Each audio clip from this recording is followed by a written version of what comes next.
de seconde division pour me refaire une santé. Il part à Béziers et ne connaîtra plus la première division. Fin 87, l'année au Red Star de Paris s'achève, le téléphone reste muet. Georges Perroche, l'entraîneur de Quimper, l'appelle enfin, il respire avant de tout sauter. J'ai eu des problèmes de qualification parce que j'ai un contrat particulier, c'est un contrat promotionnel. Et comme j'avais signé après le 1er juillet, il y a eu un club qui a porté réclamation, Dunkerque. Ça fait que bon, on a eu tort dans cette affaire et ça m'a empêché de jouer pendant les 2 premiers mois. Et il rejoue depuis peu pour se faire une entorse à la cheville. Comme à Bordeaux, il est remplacé et définitivement éloigné de l'équipe. Il avait signé pour 1 an à Quimper, Perroche est parti, plus personne ne le retient. Cet été, aucune offre ne lui parvient, chômage, cafard. C'est arrivé quelquefois quand il y a eu la reprise du championnat, que lui n'avait pas de club. Bon, ben, le samedi, quand il regardait les matchs à la télé, je le voyais qu'il était un petit peu tendu, un petit peu nerveux.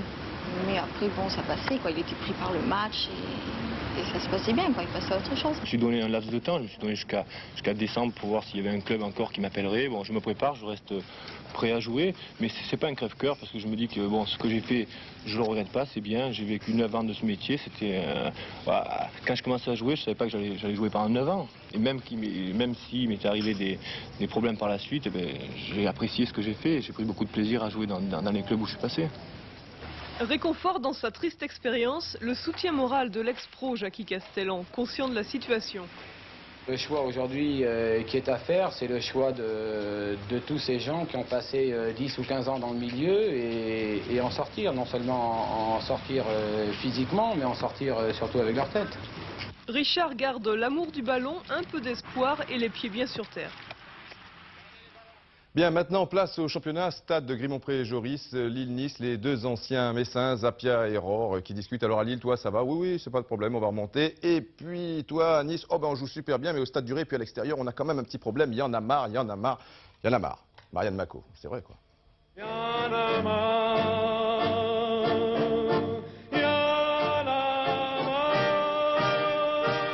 Ça fait 3 fois de suite qu'on est à égalité à la mi-temps et puis qu'on s'incline en deuxième période. Et bon, d'habitude on arrive à marquer un but, là on n'est même pas arrivé, donc bon, je crois qu'il faut se remettre en question et essayer de battre à tout prix Nantes chez nous samedi prochain. Les Niçois en ont marre, ras-le-bol de perdre systématiquement à l'extérieur. Ils pensaient pourtant obtenir un match nul à Lille, mais les Lillois les attendaient avec une ligne d'attaque étoffée, les deux Belges Vandenberg et Desmet associés à Roger Boly. L'OGC Nice possède pourtant toujours un Daniel Bravo en super forme, regardez plutôt.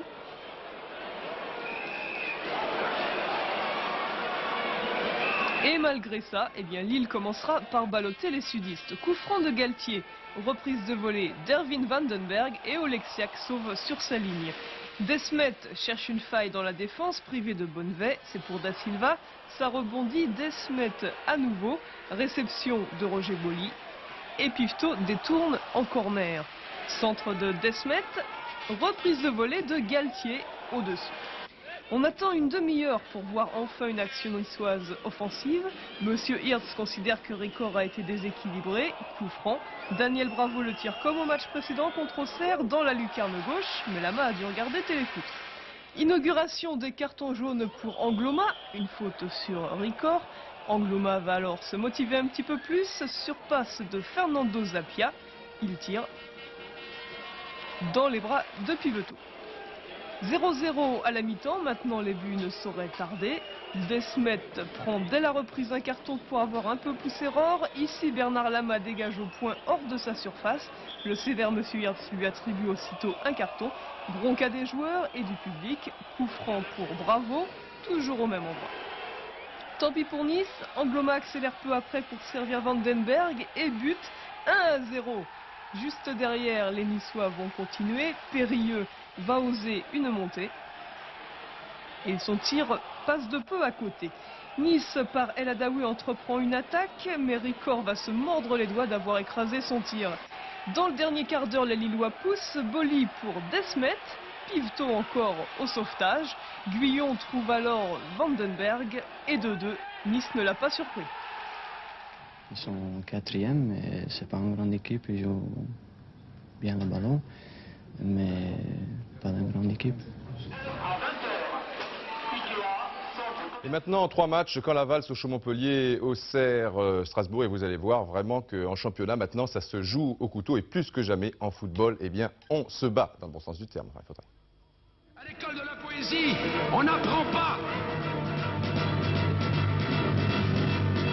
On se bat. Voilà, il faut vraiment se battre jusqu'à la dernière minute. Vous allez comprendre. Tout d'abord, donc, Auxerre, Strasbourg, un bon tir là en pivot de Didier Monksuk. Une première mi-temps assez équilibrée. Une équipe de Strasbourg très à son aise, qui est vraiment sur le bon chemin, qui va d'ailleurs ouvrir la marque à la suite de ce centre de Medj, une déviation de la tête et un but de Sattler à la 39e minute. Et à la mi-temps, eh bien, Strasbourg mène 1-0.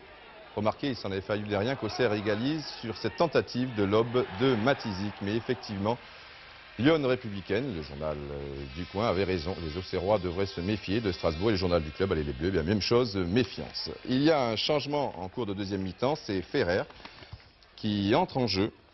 Et puis à la 66e minute, c'est-à-dire 40 secondes plus tard, pratiquement, eh bien Didier Monksuk trouve l'ouverture. Et bravo, car le contrôle en pleine course n'était pas évident, il ne fallait pas que le ballon aille trop loin. Un but partout. Joli raid de Mlinarik, visiblement on s'est fait tirer les oreilles à la mi-temps par Giroud. Une tête plongeante de Bernard Ferrer qui marque le but de la victoire à la toute dernière minute. Auxerre revient de loin et c'est vraiment très dur pour les joueurs de Strasbourg qui avaient réalisé une excellente rencontre. Je pense qu'aujourd'hui, c'est une défaite qui prépare peut-être d'autres victoires et je crois qu'il faut se consoler un petit peu comme ça. On enchaîne avec Caen, Laval et là aussi, ça s'est joué au finish car Laval a eu beaucoup d'occasions, en voici une, beaucoup d'occasions de faire le break, mais c'est vrai que Caen on a eu quelques-unes également, avec par exemple ici Divers, mais Rousseau est bien sorti. Alors là sur ce but on n'a rien compris, on demandera au caméraman car nous nous sommes fait piéger, c'est allé très très vite. En tout cas c'est un but de Bruno Steck à la 45e minute, juste avant la mi-temps, et puis un peu après la reprise, Laval donc peut faire le break. À 2-0 le match était terminé, mais là tout est encore possible. À la suite de ce corner de Domergue, vraiment à la toute dernière minute, Rousseau est peut-être un peu bousculé, c'est difficile à dire. Toujours est-il que le Bourgeois a égalisé. Score final 1 partout. Mais il faut considérer ça comme un avertissement sans frais. Et j'avais constaté certains signes de relâchement dû à, je pense, une trop grande griserie à l'intérieur et autour du club.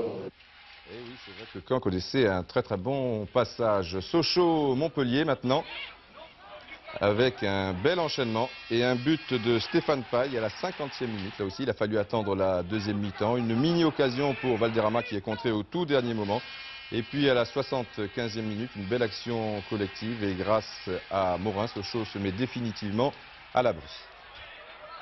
Et aurait même pu, sur certaines contre-attaques, puisque Montpellier prenait beaucoup de risques, marquer un troisième but par Paille. Ce qui m'inquiète, c'est qu'au-delà du résultat, bien sûr qui est défavorable à nos couleurs, nous n'avons pas été capables de nous créer des occasions de but.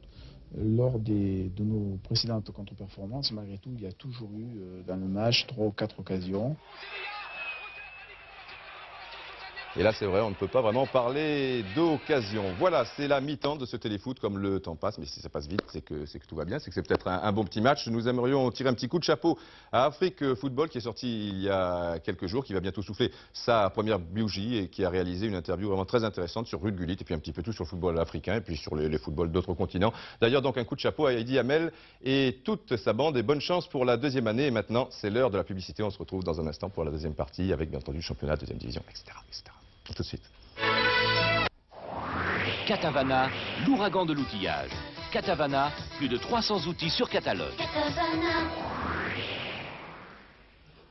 Bien, je baisse les manches parce que hier soir au Parc des Princes, il faisait pas bien chaud pour le match du jour. Monsieur Boulier et son juge de touche vérifient les filets. Bien entendu, on s'attendait à un feu d'artifice entre le PSG et l'Olympique de Marseille. Il n'en a rien été car finalement Marseille c'est comme Paris ou Paris c'est comme Marseille. C'est-à-dire on pensait avant tout à l'efficacité, on pensait à ne pas perdre. Donc nous allons voir tout ça avec Frédéric Jaillant et Philippe Pouille. Paris-Marseille, c'est pareil. Paris-Marseille, les rues sont pareilles, quand le sang y coule, la mort y recoule, une rose dans la gueule. Le 15 octobre, entre 20h30 et 22h, le Paris Saint-Germain a joué le béton. Vainqueurs 2-0 d'un derby où ils ont passé leur temps à défendre, les leaders du championnat sont accusés de détournement de résultats. Ils plaident les circonstances atténuantes. Contre le Matra, on n'aurait pas voulu jouer de la sorte, mais les jambes sont un petit peu fatiguées, on se retranche un petit peu sur notre but. D'où cette façon des journalistes d'attaquer le Paris Saint-Germain et de dire qu'on a un jeu défensif. Mais je pense qu'on a fait de superbes matchs face à Auxerre, même à l'extérieur, à Cannes, voire à Metz, où l'on a à chaque fois l'emporté. Meilleure défense du championnat, l'accusé, pour la sienne, évoque souvent ses bons antécédents. C'est vrai que face à Auxerre, par exemple, et il y a des preuves, le spectacle fut remarquable. Néanmoins, sous l'influence d'Ivic, les tendances du sujet apparaissent clairement, repli sur soi-même à la moindre alerte. Est-ce que c'est vrai que le Paris Saint-Germain a une tactique défensive? Une bonne équipe se monte à partir d'une bonne défense. Ça a toujours été la devise de tous les entraîneurs que j'ai connus. Et je trouve qu'on a une bonne défense, oui, effectivement. Bref, les joueurs parisiens prennent soin de leur but. Mais selon eux, cette hyper-protection ne constitue pas un délit. Loin de là. Moi, ça me fait un peu rigoler. Parce que si on voit une équipe étrangère jouer de cette manière, on va crier quel réalisme, quelle belle équipe, c'est tenir le résultat, des choses comme ça. Et on voit une équipe française qui commence à jouer comme ça, on crie au scandale, pas de spectacle. Autre argument, notre style est encore tout neuf. Laissez-nous évoluer. Bon, c'est vrai que notre jeu est encore perfectible, on peut faire beaucoup mieux sur le plan offensif, mais je crois qu'à la base d'une bonne équipe, c'est la défense. On a commencé à travailler sur ce plan-là.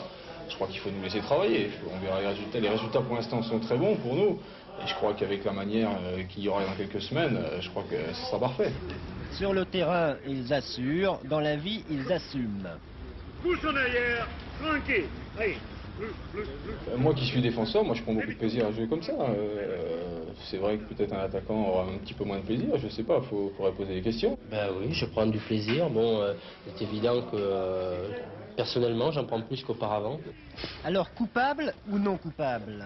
En tout cas, s'il est rarement pris au dépourvu par les attaquants adverses, le Paris Saint-Germain s'est tout de même laissé surprendre cette semaine.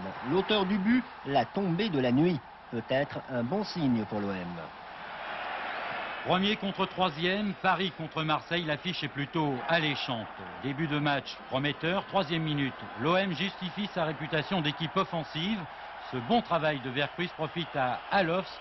Il réussit un crochet, tire mais arrêt de Batz qui fait le gros œil à Philippe Vercruis. Huitième minute, coup franc de Calderon, retourné de Suzic, bien vu mais Charbonnier lui a raté complètement sa tête. La suite est nettement moins spectaculaire. Reprise de Suzic, jolie mais sans problème pour Huard. En fait, les deux gardiens n'ont guère été inquiétés que sur des contres rapidement menés. C'est le cas de celui-ci. Les Marseillais remontent le terrain à la vitesse grand V. Belle combinaison Thies-Vercruis. Thies allonge le bras. Il va centrer. Cantona se place bien. Mais il rate sa reprise. Une reprise qui n'était pas facile à réussir. Dernière occasion des 45 premières minutes, interception de Calderon. Il s'avance jusqu'à 20 mètres des buts du Hard. Malheureusement pour Paris, sa frappe s'envole au-dessus des buts de l'OM. 0-0 donc à la mi-temps, rien de grandiose. Et début de deuxième période pratiquement copie conforme de la première. Comme en première mi-temps, troisième minute, l'OM se crée une occasion de but. Une des rares belles actions collectives de ce match. Le ballon circule bien. Centre de Dimeco repoussé par Sen. Thies, lui, n'hésite pas, il prend sa chance de 35 mètres. La balle avait pris la direction de la lucarne. Et comme les occasions de vibrer ont été rares, vous allez revoir cet arrêt de Joël Batz, vraiment très spectaculaire. Et curieusement, la réplique du PSG va venir à la 8e minute. Comme en première mi-temps, là aussi, la balle circule bien. Remarquable, 1-2, Pérez, Calderon. Pérez est contré par Forster. Et Calderon, lui, tire une nouvelle fois au-dessus. Pas content, l'Argentin, il sait que ce genre d'occasion est rare dans un match. Des deux côtés, on a resserré les défenses et évidemment, les possibilités de marquer se font rares. Dans cette deuxième mi-temps, elles sont plutôt parisiennes. Et là, regardez bien, Zverev se trouve encore au milieu de 3 Marseillais. Il s'en sort pas mal, son tir est passé 10 cm au-dessus des buts du Hard. L'OM a un léger espoir sur ce coup franc d'Hérault. Mais le tir de Cantona passe largement au-dessus. Dernière image de ce match. Vous l'avez vu, on n'a pas hésité à employer les grands moyens. Forster a bénéficié du coup franc et on comprend que Zverev ne soit pas vraiment heureux. Ce n'était pas évident d'être attaquant dans ce match, normal dans ces conditions. qu'il se soit terminé sur le score de 0-0.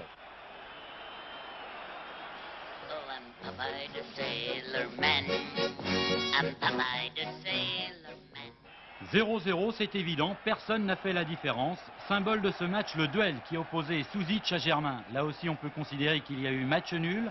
L'ex-Yougoslave a réussi quelques belles choses.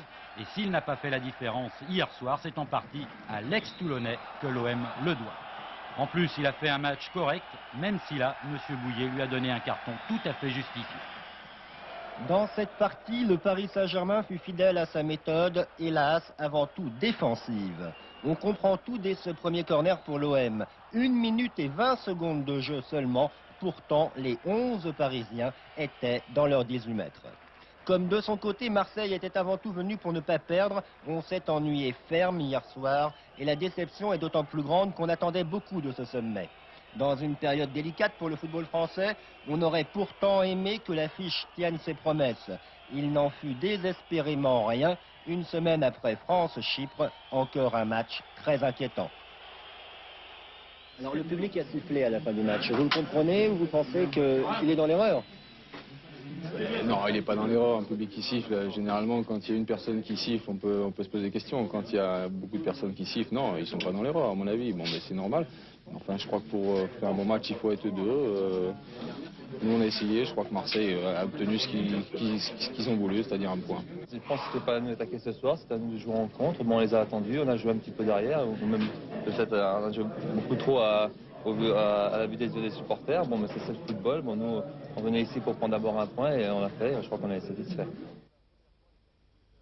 Cannes-Bordeaux maintenant, et pour la première fois, les frères jumeaux, les frères Viovic qui se retrouvent adversaires. Cela se passait au stade Pierre de Coubertin à Cannes, Cannes-la-Braguette, où se trouvait Pascal Praud. Faut les voir languir